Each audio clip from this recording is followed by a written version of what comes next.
మన ముకుంద జ్యువెలర్స్ వారి క్రిస్మస్ మరియు న్యూ ఇయర్ సంబరాలు అన్ని జ్యువెలరీలపై ఉన్న VA flat 10% discount, no making charges. మరో నూతన బ్రాంచ్ ప్రారంభం మన జూబ్లీ హిల్స్ లో.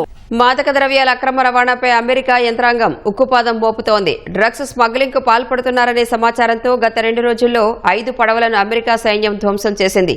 ఈ దాడుల్లో మొత్తం 8 మంది మరణించినట్లు అమెరికా సదరన్ కమాండ్ ప్రకటించింది. కరేబియన్ సముద్రం, తూర్పు పసిఫిక్ మహాసముద్ర ప్రాంతాలలో ఈ దాడులు జరిగినట్లు తెలుస్తోంది.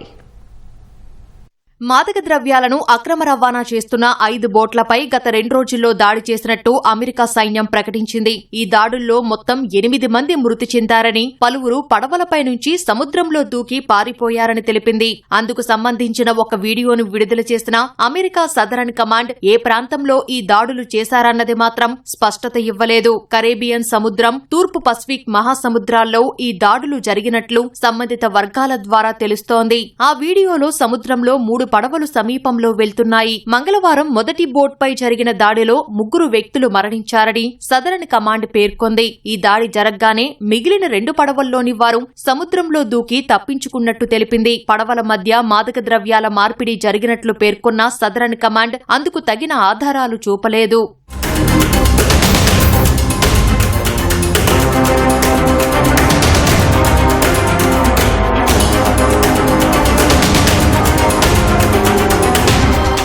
సదరన్ కమాండ్ బుధవారం మరో 2 పడవలపై దాడి చేయగా ఆ ఘటనల్లో మరో 5 మరణించారు. సెప్టెంబర్ నుంచి ఇప్పటి వరకు అమెరికా సైన్యం 35 బోట్లపై దాడులు చేయగా దాదాపు 115 మంది మరణించారు. అయితే అమెరికా సైన్యం చేస్తున్న ఈ దాడులపై ఆ దేశంలో రాజకీయ దుమారం రేగింది. సెప్టెంబర్లో ఒక పడవపై జరిగిన దాడి నుంచి తప్పించుకొని ప్రాణాలతో బయటపడిన వారిని కూడా అమెరికా సైన్యం చంపేసిందని డెమోక్రాటిక్ పార్టీ ఆరోపించింది. ఇది యుద్ధ నేరం కిందకు వస్తుందని పేర్కొంది. మరోవైపు అధ్యక్షుడు డొనాల్డ్ ట్రంప్ ప్రభుత్వం మాత్రం ఈ దాడులను సమర్థించుకుంది. అమెరికాలోకి వస్తున్న డ్రగ్స్ ప్రవాహాన్ని అరికట్టాలంటే ఇటువంటి దాడులు తప్పనిసరి అని ట్రంప్ స్పష్టం చేశారు. రిపబ్లికన్ నాయకులు కూడా ఈ చర్యలు చట్టబద్దమేనని వాదిస్తున్నారు.